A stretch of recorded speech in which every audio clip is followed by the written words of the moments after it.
Hello. হ্যাঁ সায়ন, বল। কোথায় তুই? পৌঁছে গেছিস নাকি? আমি এই তো জাস্ট লাস্ট টাচ আপ দিচ্ছি, এখনই বেরোবো। হ্যাঁ, তুই ওয়েট কর, আমি আসছি।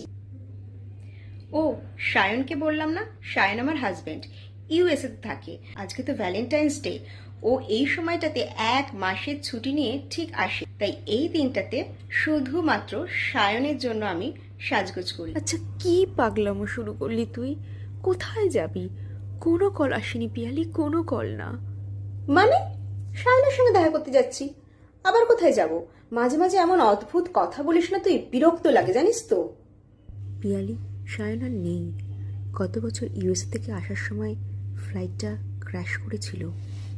সম্বিতে ফিরে আয়। সত্যিকারের ভালোবাসার মানুষটার উষ্ণতম স্পর্শ না থাকলেও তার অনুভূতির অস্তিত্বটা থেকে যায় সারা জীবন।